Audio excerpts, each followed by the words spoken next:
Hi guys, welcome to the Libran Chronicles. This is chapter 0, where I give you a history about the idea of Libran and take you from the very beginnings of the idea all the way up until the release of my very first single. It's a pleasure to have you with me, and without further ado, let's get into it.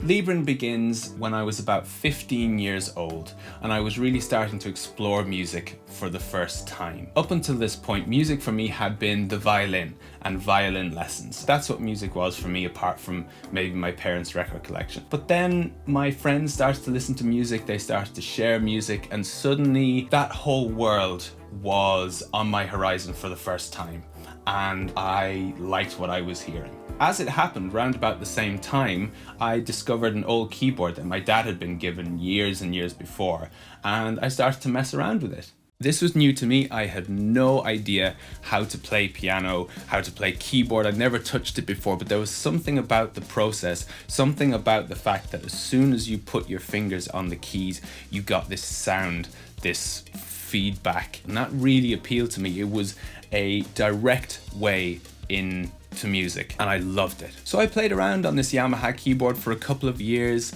I started experimenting with styles and doing absolutely awful pastiches of every style of music you can imagine, but it was a playground. It was my sandbox. I was completely on my own. No one around me was doing music in the way that I was doing it, and I just played. That was really what created the foundations for what my career would be.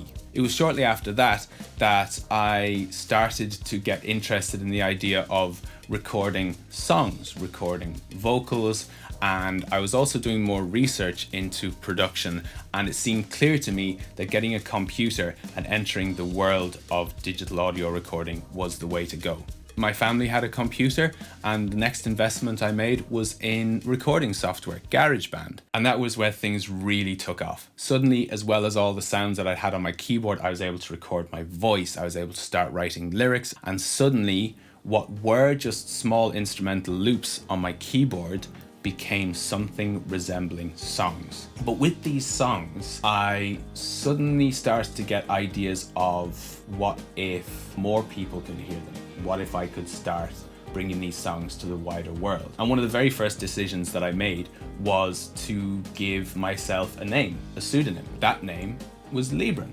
It's pretty obvious that Libran comes from Libra, the astrological sign, which is my star sign and is represented by the scales or balance. Now, I'm not somebody who is crazy into astrology, but as it happens, the concept of Libra and the concept of balance is something that I take very seriously, and it's something that I choose to live my life by. It was something that I felt represented not only who I was at the time, but who I could be and who Libran could become.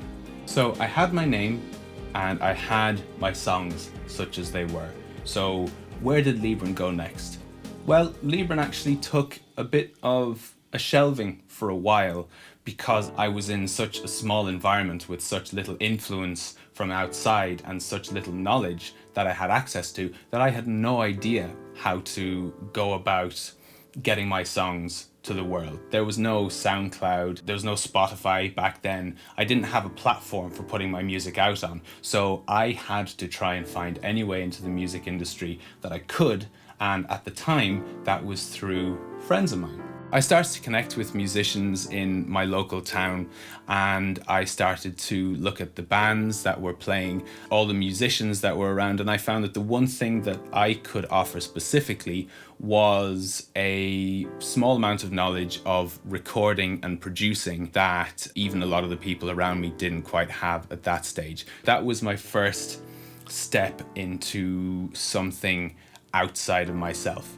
I was working with different bands that had different sounds. I was learning about how to work with groups, and I was learning all sorts about the process of recording and mixing and producing. And this was all fantastic, but Libran was being left to the side. I was still making music, but as great as all this other experience was, it still wasn't really giving me much to go on in terms of of getting my music out there. So I continued to work on my recording, work on my producing, and continuing to make connections in my local town until I got the offer to be in a band who was from my local town, but whose frontman had some much bigger aspirations, and suddenly I saw a pathway to the music industry as a wider whole.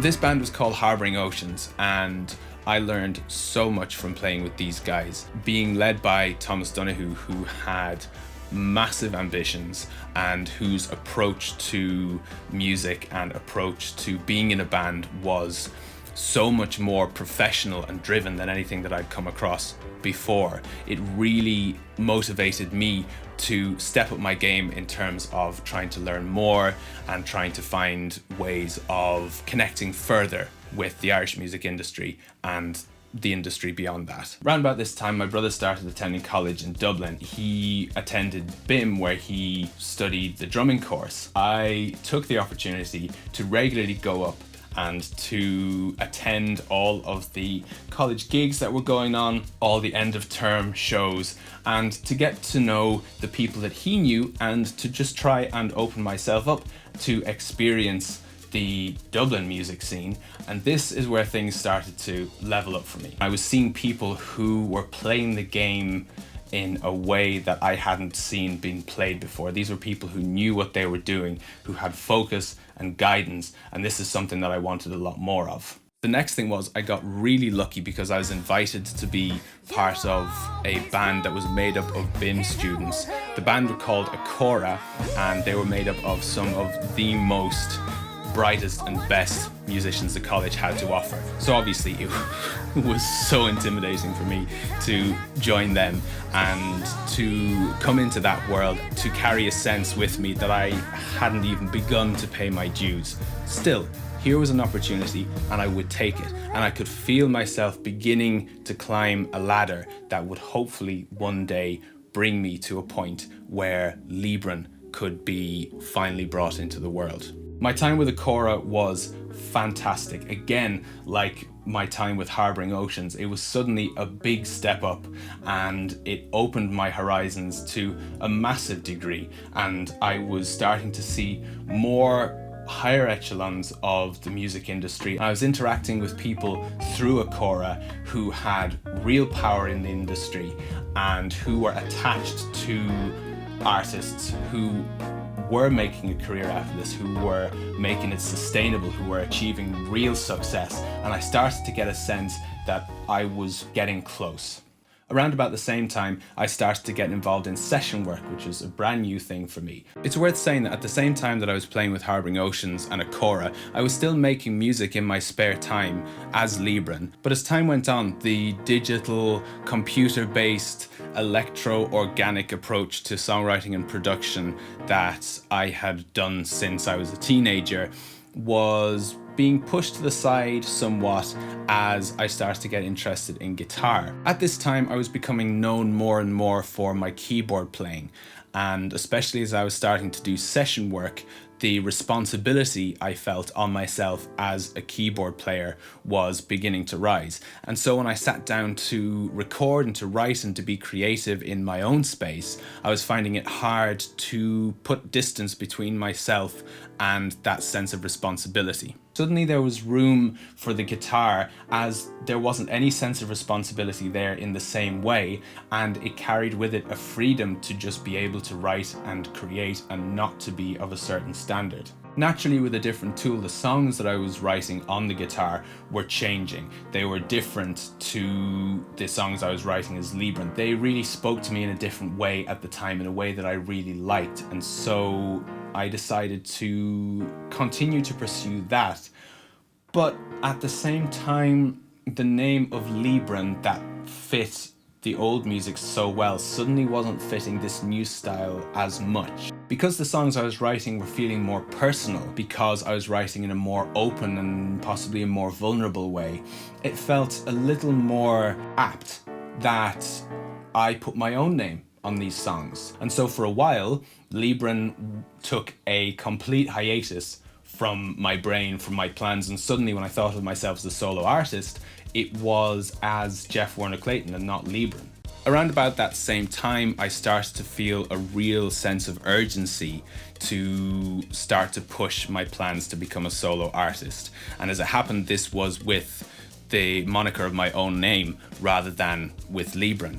I wrote and released a 3-track EP back in 2015, and I even went on a small tour. But after the end of the tour, and with my EP only being released to the people I had access to, which at the time was friends and family, neither went anywhere. I felt like I had put a lot of energy and a lot of urgency into finally really pushing myself as a solo artist, only for it to hit a brick wall. And it confirmed what I had already thought for a long time, that I didn't have the know-how, the experience, or the resources to really push my own music in a way that could lead to something meaningful, something lasting and long-term. So my Jeff Warner Clayton project became sidelined, and that happened concurrently with getting more session jobs, more higher profile session jobs, and that felt really good. It felt good to mix with people who were in the thick of the music industry, who were finally operating at a level that I wanted to operate at. And I was there, I was on that level, but only in a very small way. I was a very small cog in a very big machine. But I could see the machine, I could see how it worked. And from that point on, surely it was only a matter of time before I could get myself there. And this all came to a head a couple of years ago when I got asked to play keyboards for Gavin James, who is a wildly successful Irish artist. And suddenly everything changed overnight. I had to complete a quantum leap of a jump up to start earning my place among people who were veterans of the industry, who were not only operating at a level that I wanted to be, but who were way past that. And suddenly all of my time and all of my focus was on struggling to keep up.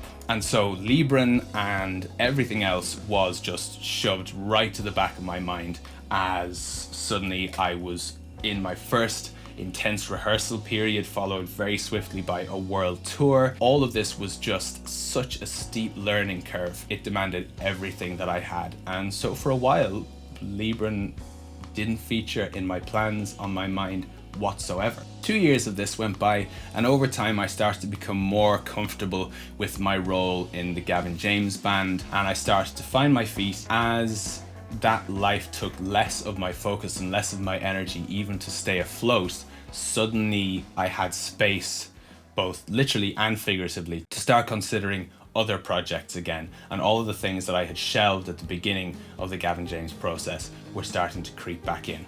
At this point, I had a sense of the years really starting to fly by, and as that happened, there was more and more time elapsing when plans for myself and my solo projects weren't going ahead. The years were turning. I was celebrating birthday after birthday with nothing really to show in terms of a solo project, in terms of either Jeff Warner Clayton or Libran, and that sense of urgency began to build again, except this time I had a hell of a lot more experience and possibly had enough of the puzzle pieces to put together to actually begin something in earnest. You're starting to see a picture here. From the very beginning, I felt I needed more experience, more knowledge, and more of an insight into how to become a successful solo artist. That it wouldn't be a good idea to release music yet because I didn't know enough about how to promote it and how to get it out there. And every time that I felt like I had gained some experience, I also gained a little more insight. My horizons were widened a bit, and suddenly I think, oh, there's more of the industry. Now I need to figure out how that works. Then I figured out how that works, and then suddenly I could see more. And it was starting to build into a bit of a cycle. But in the beginning of 2020, this process started to take on quite a different feel. Suddenly, I wasn't so sure that the decisions I was making were for the best reasons. and more in my head was the possibility that actually there was some sort of psychological block that was preventing me from putting out music, and only using the idea of gaining more experience, of gaining more knowledge as an excuse not to put out that music. So I decided that 2020 was going to be the year that I put my music out into the world. And if for some reason by the end of the year I hadn't, I was going to call the whole thing off.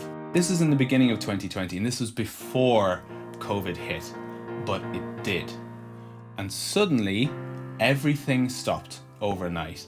Every project that was on the go ceased. All plans were thrown out the window, and suddenly everyone found themselves with a whole lot of time on their hands that they hadn't had before. And it was in that space that I gradually started to really give serious thought to making music again. One of the first questions was, who would I release music as? Would it be as Jeff Warner-Clayton, or would it be as Libran? And that was a question that only could be answered by making music again and seeing which of those names fit better. And to do that, I turned to my own history, and I tried to think of a time when I felt most free and most alive making music. This is something that I've said on my little video series for Anxious Silence. That song and the others that I wrote during this time in 2020 were done so by revisiting my past and going back to when I was about 17 or 18, when I was really getting to grips with recording and production and starting to develop my own sonic identity. And of course, the name that went along with that at the time was Libran. So it made sense to reclaim that name, as well as reclaiming the energy that I'd had from that period, and to bring all that to bear on this mountain of free time that I suddenly had. The songs that were resulted were very definitely Libran, but obviously different, more evolved, and highly influenced by all of the experience that I'd had along the way, but in a way that felt authentic to me and felt my own. These 3 songs were written in a very short space of time, completed very quickly, probably because of the energy that I felt from doing this self-searching, this kind of digging back into my past and finding that energy that had served me so well back then, and finding that it was doing just as well now. So finally I had songs. Finally Libran had songs. And not only had I songs, but I had experience, I had insight, I had connections, and I had time. I had all of the ingredients that I needed to finally put my own music out into the world. It really was now or never. And this is where we come up to the point of releasing Anxious Silence. That is the history of Libran.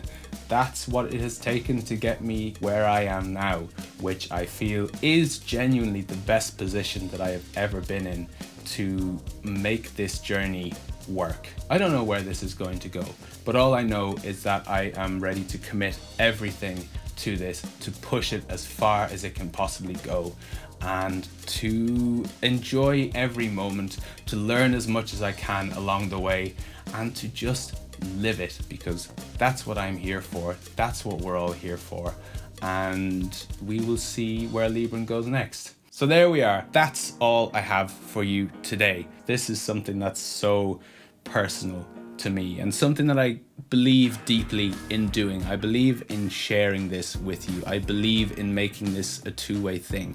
Libran is going to be nothing without you.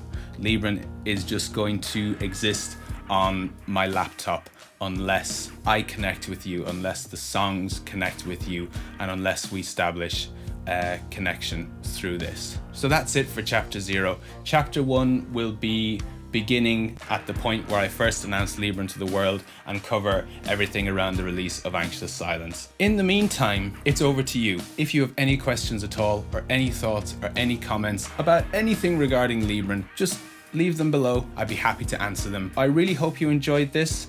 Let me know what you think of the format Let me know if you think it's adding anything to what I'm doing online. I'm very much still learning. I'm still trying to figure out what kind of content works best for me in terms of making it, and for you guys in terms of what you would like to see and what you think fits with me and my music. That's it from me. I won't take up any more of your time. Thank you so much for your company. It's been a pleasure to have you with me, and I hope you'll stick around for the next episode. Until then, thank you very much and goodbye.